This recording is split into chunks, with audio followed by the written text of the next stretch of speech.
So, ladies and gentlemen, respected faculty, valued students, and esteemed guests, a warm welcome to another enlightening episode of the GIBS IRE Talks Series. I'm Dr. Pallavi Vyas, and it is my pleasure to host today's IRE Talk. Today, everyone wants to be an entrepreneur, build something of their own, and get out of the rat race. Everyone speaks of its glory, but what about the hurdles that come along the way? So today we have with us someone who can educate us on the topic entrepreneurship, with all of the struggles, successes, joys, and sorrows of it.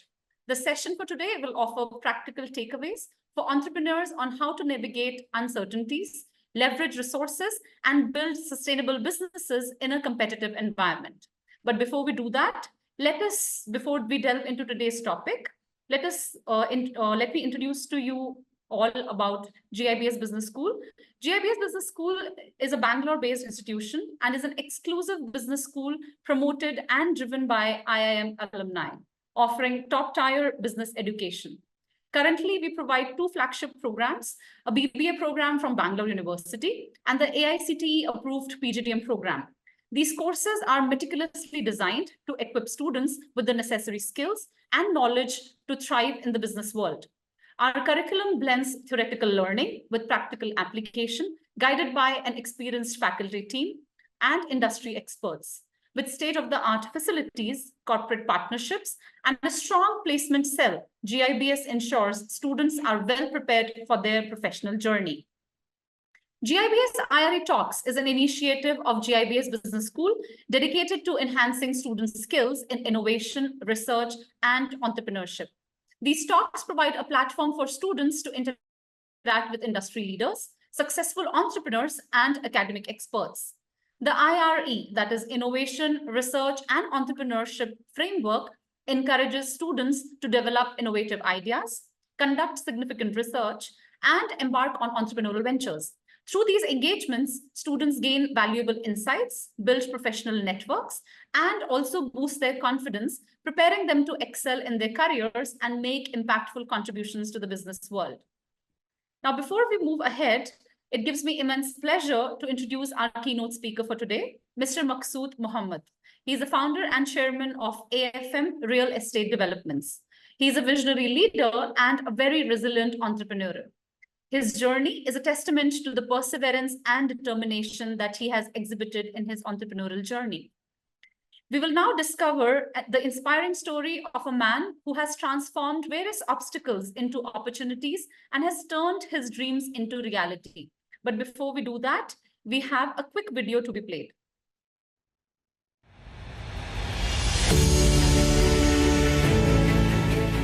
A tech-savvy mastermind who just started real estate and became a gigantic real estate developer. Meet Mr. Maqsood Muhammed, the founder and chairman of AFM Real Estate Developments. AFM was started with us. दो जन से हम लोग we made the team of 50 people and then उन्होंने later इधर Dubai shift हो गए and from 50 we are more than 50 now. So when we met him, we discussed ideas, and from there we just clicked. And I think that was the key for our brothership, our friendship, our partnership. I just feel he's packed with energy, packed with excitement, packed with lots of knowledge. And I think it's great that when you are with such calibered person, you get to learn a lot and you get to do a lot. Mr. Maqsood, he's an amazing guy. He was a great visionary. He believes in my decision making. I believe in his decision making. Certain scenarios will occur and he's got a solution for it. As a bhai, he is too much of caring. As a business partner, he is too much of strict. Or whatever the task he gives me, I have to complete that. Very down to earth, very cooperative, and he's very family oriented. अपने mom का, अपने parents का, अपनी बहनों का, भाइयों का, सबका बहुत अच्छे से ख्याल रखते हैं. He sometimes plays with me and sometimes he makes such funny jokes that he cannot stop laughing. He encourages me to do something what I can't do. I love you, Dad. If someone was to ask me, would you change anything between our experience and our journey, I would say nothing, because I think everything that we went through is what it is that made it special.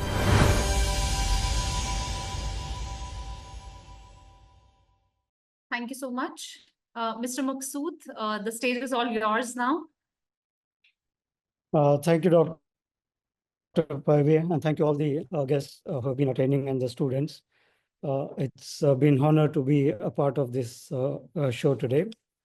My journey actually, basically I am from Bangalore as well. I moved to UAE in 2000. I started my career as an IT professional, and from there I just moved on with different businesses. And eventually, during the COVID, I think that was a turning point for most of the business people. Not to just be in their zone. So instead of having looking at one particular business, so that gives you a diversification into multiple ventures. That's the time we started looking at different opportunities. And eventually, we came into a real estate. So I think real estate is something which we had got more passion, especially, since we are from India as well, everyone has a dream of having their own home and having a home outside the country, especially there's a lot of Indians here, especially Asians. So most of them, they want to have their own house, but at an affordable price. So that's how we started with the real estate journey. And now we have got multiple projects which will be delivering. So that's about a small journey of me.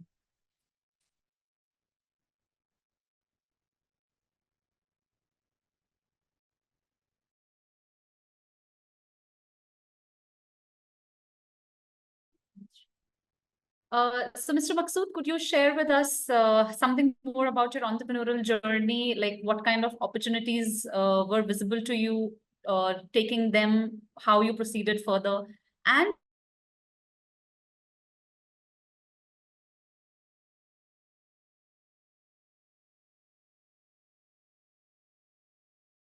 that has got a lot of competitors as well. I think getting into a real estate biggest challenge. There's a lot of competitors, and it's not easy to come into as a real estate developer. So if there is no challenges, there's no, there's no what do you call that? There's no challenge means there's it becomes very difficult to get into any business model. I think what as an entrepreneur we need to have is the determination. So what we want to achieve.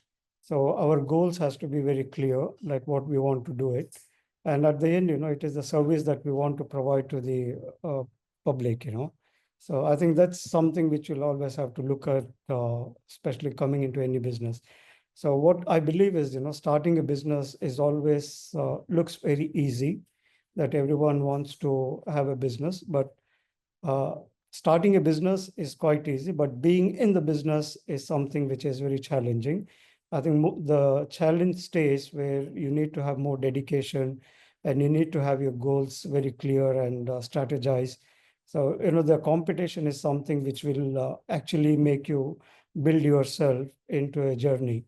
So if you want to be successful, I think what you need to look at is to have those determination and your dedication towards your goals. And nevertheless, the most important thing is the hard work. So you need to put in your hard work and the efforts to make it, to a next level. yeah. So while you've talked about the individual aspects, as in the traits which an individual needs to possess or the skill sets an individual needs to possess, could you also share with us some insights on what are the other, resources, or let's say the support system, which is probably essential for anybody to become a successful entrepreneur, probably in your sector itself or in general? What are the various other resources which are essential to See, in any business to grow, what is important to have a team. So, the business cannot be grown by one person. You need always to have a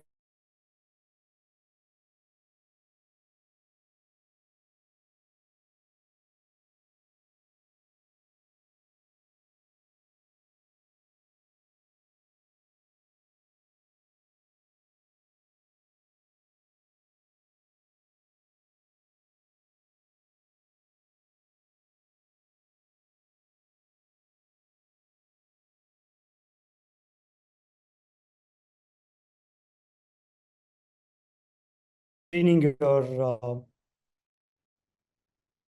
your candidates. So what you need to look at is the knowledge what they have. I think one thing which as a businessman, what we have always looked at is to give an opportunity to any fresher. I think most of the youngsters who come out of colleges or universities, they'll always be in question, like what experience do you have and all those things. So what we believe is the knowledge that has to be there and the skill sets that can actually get them to a next level.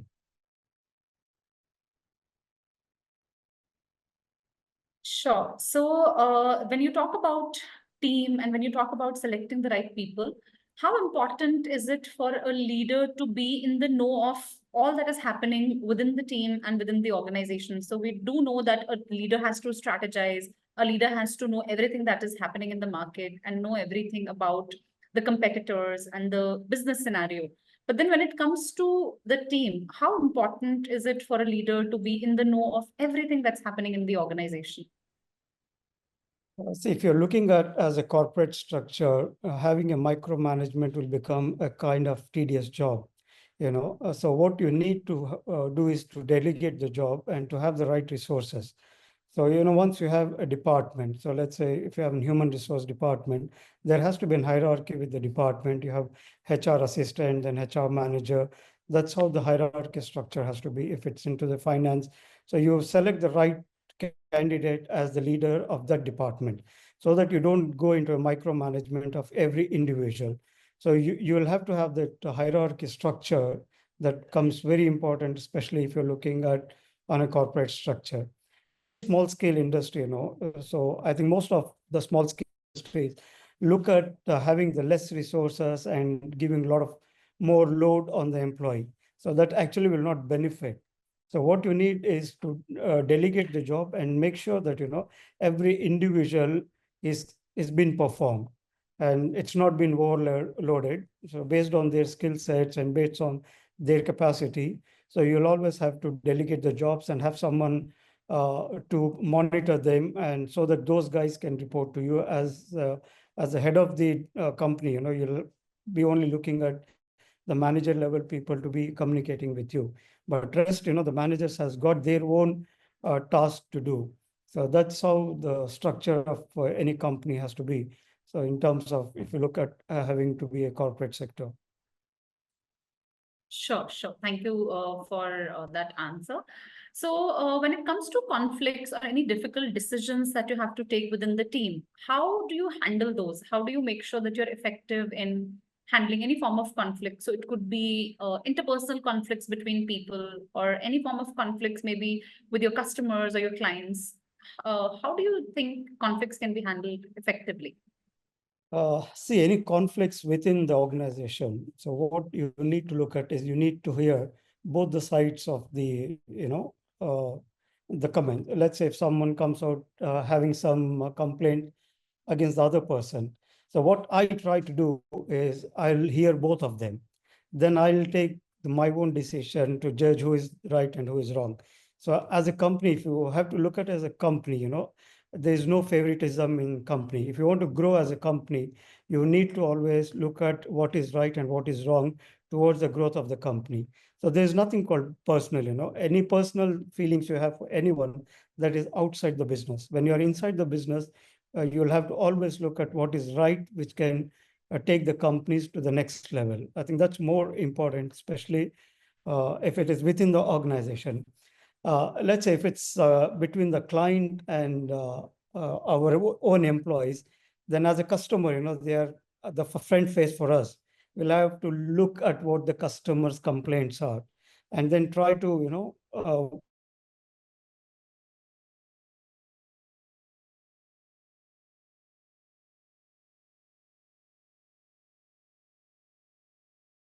to do is we just try to change those team or assign a different relationship manager for them so that there's no conflicts between the client and us. So, everyone says customer is the first preference. We always have to prioritize the customer. Sure. I think that makes a lot of sense as well. On the similar lines, could you tell us what kind of collaborations or let's say partnerships have been really essential for your kind of business, and how instrumental these collaborations have been in your business's growth? Could you share about that with us? See, every business has to have some collaboration. So let's say if we talk about the property, as a developer, so developer has to have a collaboration with the right contractor, a right consultant, a right sales partner. So everything has to be. You cannot just go to a journey as a single company. So to develop a project, you have multiple departments that needs to be collaborated. So what you look at always is their previous projects, so what they have delivered and whether they have the capability to do the job. Sometimes what happens is there's a lot of good potential consultants, but they don't have the expertise or they don't have the experience towards any projects. So if we don't give them an opportunity, so they'll not be able to have any projects as their reference. So sometimes it's very important for us as a developer also to look at the profile of each individual who is working in the company, because without the knowledge or the expertise, so it will be a challenging for a company, because what you don't want is your name to be spoiled in the market. So that's very important, especially when you're doing a collaboration or your strategic partners. It is very important to have the due diligence done on that particular company or anyone, in that matter. Because once you get them on board, you have no other choice to, take them out. Because the moment you bring them in and you take them out, so eventually what happens is, the market always has those rumors, they try to spread the rumors around that this developer hires and fires the consultants. So that's why, not to have those kind of conflicts. Before you tie up or have any strategic partner, just have due diligence with those companies and especially those individuals who are working inside that organization. Sure, I think that makes a lot of sense, and it speaks of the kind of experience you've probably built over the years. So, speaking of which, if I were to ask you any specific skills or knowledge which you would think if you had earlier in your entrepreneurial journey, are there any specific skill sets which you think you have acquired over the years? And probably if you had them early in your entrepreneurial journey, it might have made a difference, or maybe might have given you faster growth. Are there any such skill sets or knowledge that you would like to share with us? See, in terms of knowledge, what I have believed is knowledge is like an ocean, which is never sufficient for you. There's always something to learn. And especially in this generation, when the technology is growing so fast, you need to be updated every now and then. I think the knowledge is something, education, which actually is the base. Your roots has to be very strong so that, you can have any knowledge or any certification that you can add into your profile. If you talk about me, I have been in multiple industries. What I studied is something different, and what I'm doing is something different, So there has been always a difference, but what I believed is when there is, you believe that, you can get into any industry. So that is what you need to have, the self-confidence is what you need to have. Self-confidence is something which you cannot teach to anyone.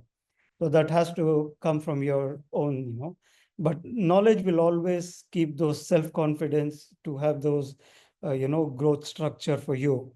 I think first thing is your self-confidence, and then you have that proper education as your baseline. And then you always look into having a knowledge upgrade, because every time there is a new technology. If you look at between 2000 to 2010, the technology was very slow growth. From 2010 onwards, so we have seen a vast growth in technology. So now we are in era of artificial intelligence. So chatbots, there's so many things which has come up. So just to give I'm into multiple companies. So we have an IT company, we are into digital marketing space, we are into energy sector, we are into real estate development, we are into events and production as well. So we don't have to limit, business. If as an entrepreneur, you always have to be open and should have always a broad-minded to adopt multiple businesses. That's where, entrepreneur is something which is you place that entrepreneur in any industry, he will grow. So what you need to have in you is that skills. So once you have that skills, you can go to any industry. So you can go into a construction industry, you can go into an IT, you can go into oil and gas, you can go to any industry as long as you have those right skills and right mentors and right guidance. Agree. I think that makes a lot of sense. And like you mentioned about technology, and since we know how much of innovation and technology infringement is happening across all sectors, could you also share with us how technology has impacted your businesses in particular? So since you talked about multiple businesses that you're into, could you share with us any specific examples from any of these sectors or businesses? How technology has really impacted your business and has it made it better? Or any challenges that you might have faced? See, the technology has definitely made the business more easier, and especially in terms of managing the business, those CRM softwares, which basically we can have everything compiled in one place. So technology, especially, the IT sector with the softwares and the AIs nowadays, those things has really helped us in terms of managing the business. Now you have something called SaaS as well, where most of the services can be rented out. So that's something, the technology which has always helped any business. Sure. And since we are talking about, we were initially talking about customers being important as well. Could you also share with us how important is customer feedback for your businesses? And if at all, how do you incorporate customer feedback into making better decisions, maybe better business-related decisions? Could you share something with regards to that with us? Yeah, say what we do is we have got pre-sales and post-sales. So pre-sales is before we get the business from the customer. So once the customer is on board with us, so we execute the project. So after the project is executed, we have a post-project survey. So where we get all the information from the customer, whether they were satisfied with the result, what we have delivered to them. So in terms of their requirements, did we comply with all those requirements to, as per their standards? So once all this is complied, so we put all this information into our CRM and we'll track those, once every 3 months, we call to the customer to ask if there are any issues with the products or with the services which we have given to them. So I think the maintaining the post sales is always more important, especially most of the companies try to not look at the post sales support.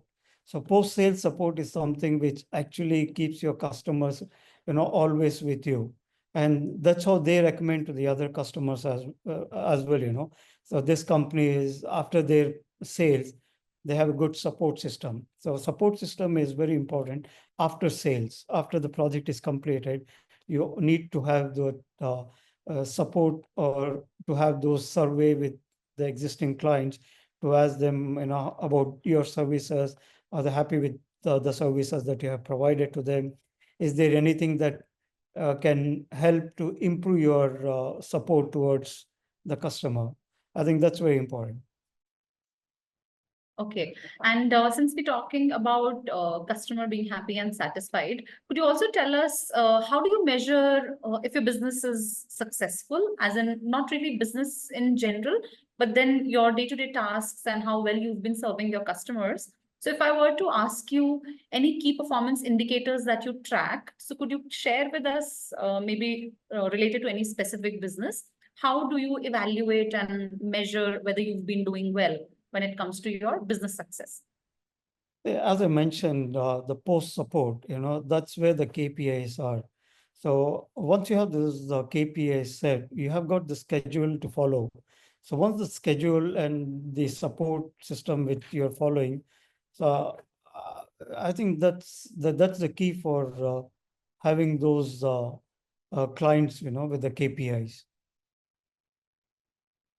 Sure. So one last question that I have for you, Mr. Maqsood. So if you were to give any advice to the entrepreneurs entering your industry, what specific advice do you think you have for them, if you would like to share it with us? One advice I would give to everyone, don't be scared to try something. As an entrepreneur, you always you should be bold enough to get into the market. Don't look at who is your competitor. Don't look at someone who is big already in the market. Don't look at anything. Just have a focus on what you want to do. That's very important. As an entrepreneur, you don't need to be scared. The moment you're scared, that limits your capabilities. Just go out. If you fail, you'll try one more time. If you fail, you'll still try. Success will not just come on your first try. So you need to run through a journey of innovations, dedication and determination and hard work.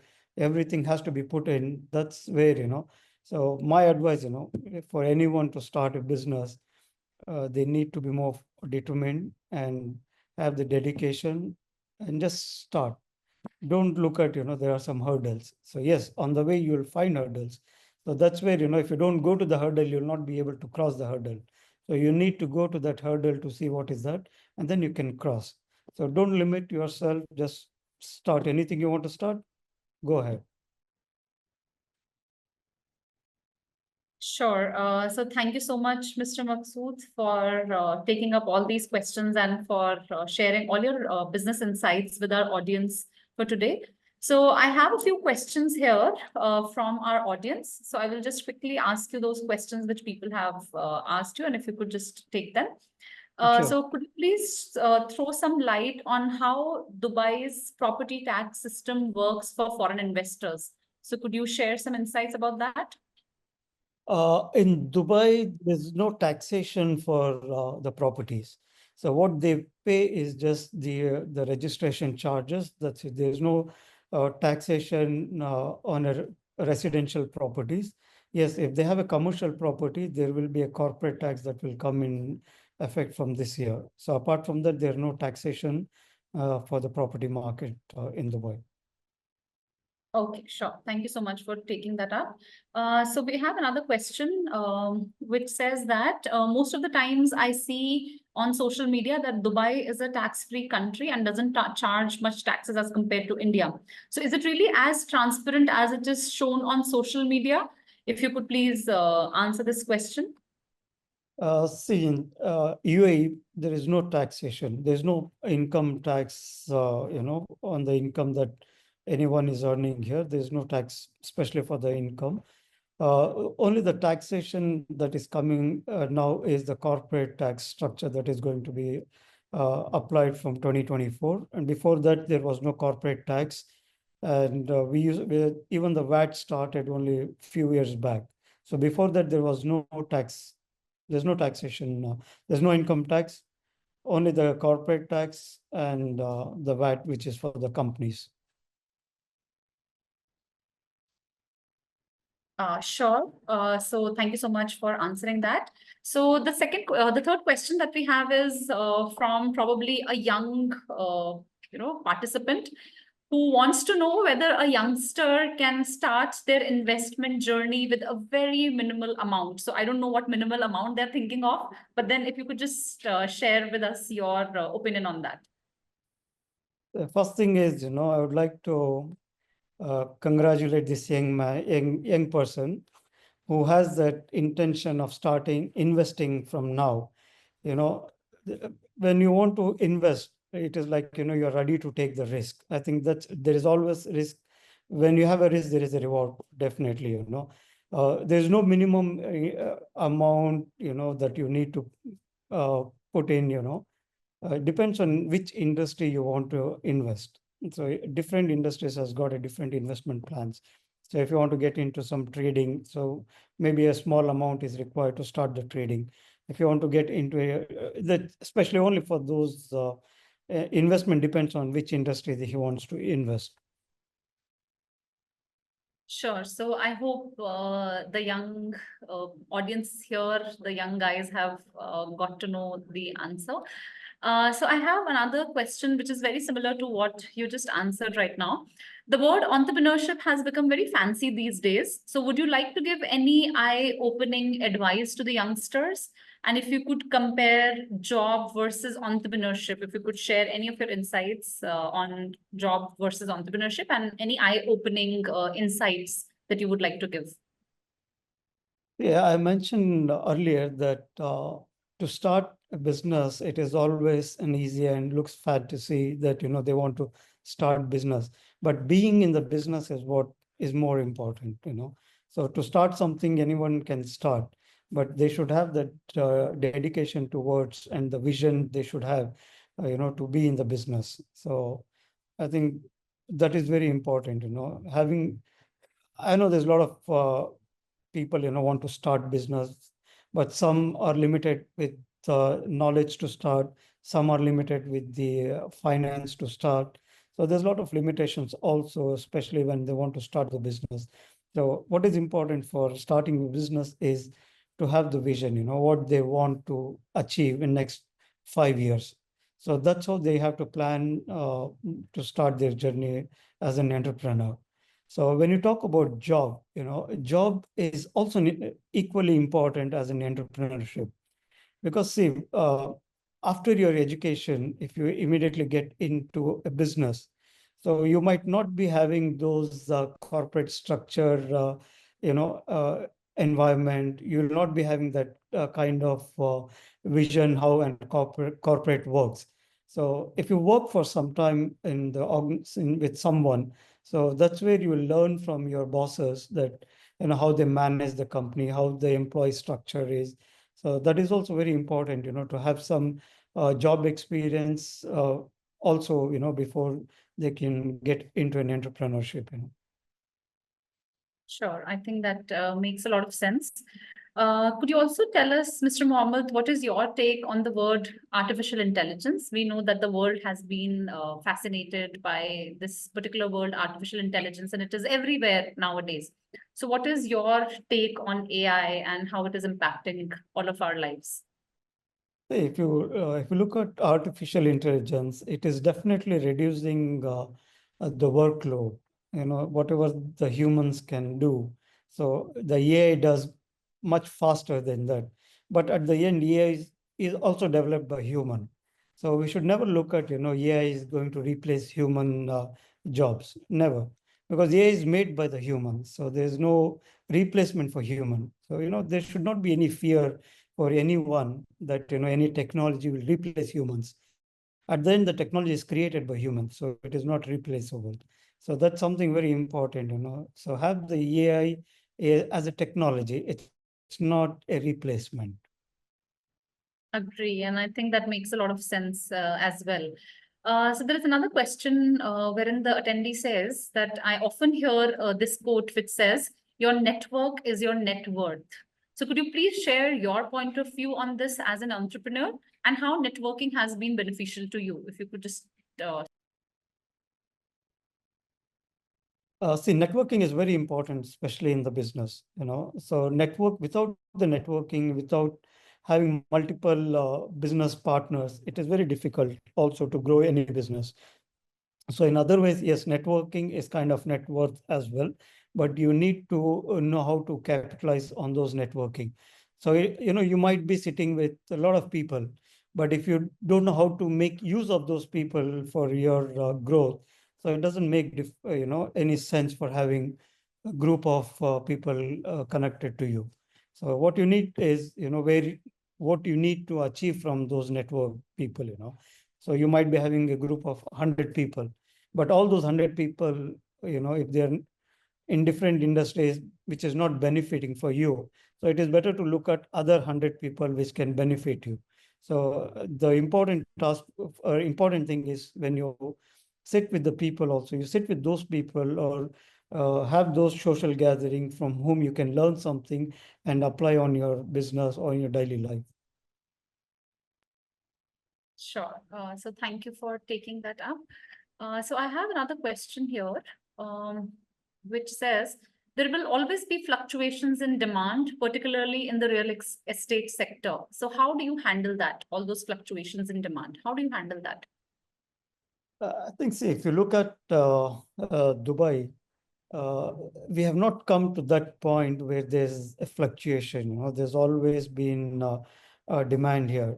Every year there's almost about 250,000 people, families are moving into Dubai, and the units that has been delivered, the supply is only 80,000.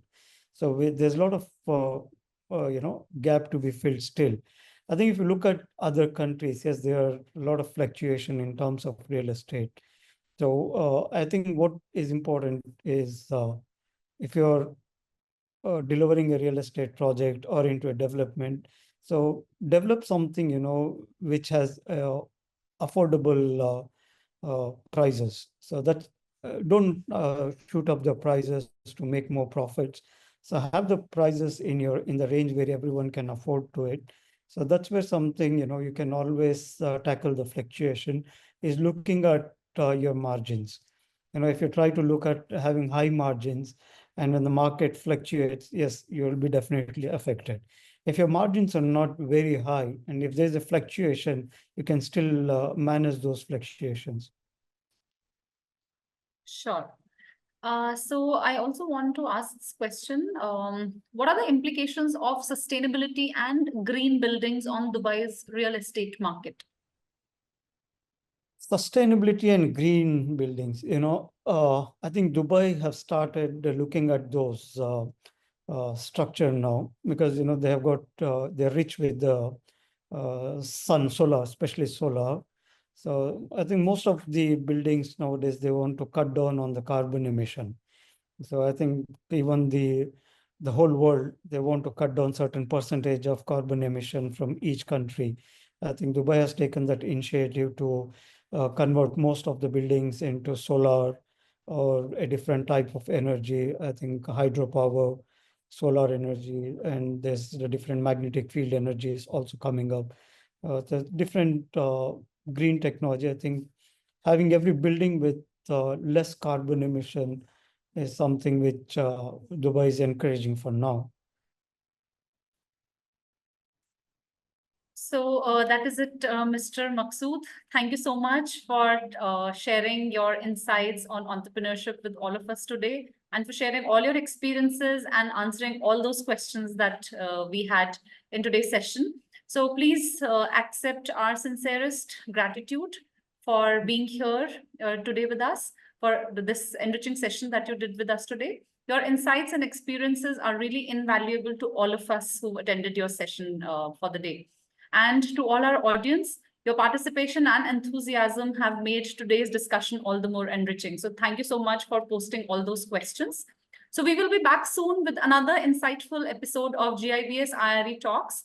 Until then, please do follow our guest speakers and GIBS on all our social media handles to stay updated on all the upcoming events. The recording of today's talk will be available on our YouTube channel, and the e-certificates will be sent out to you very soon. So thank you so much for joining us today. And thank you so much, Mr. Maqsood, for being with us today. Thank you so much, Dr. Pallavi, and good luck for all those young students there to go out and, become an entrepreneur, and looking forward to see them all, reaching to the skies. And Thank you good so luck for much. everyone. Thank you so much. Thank you. Thank you, everyone.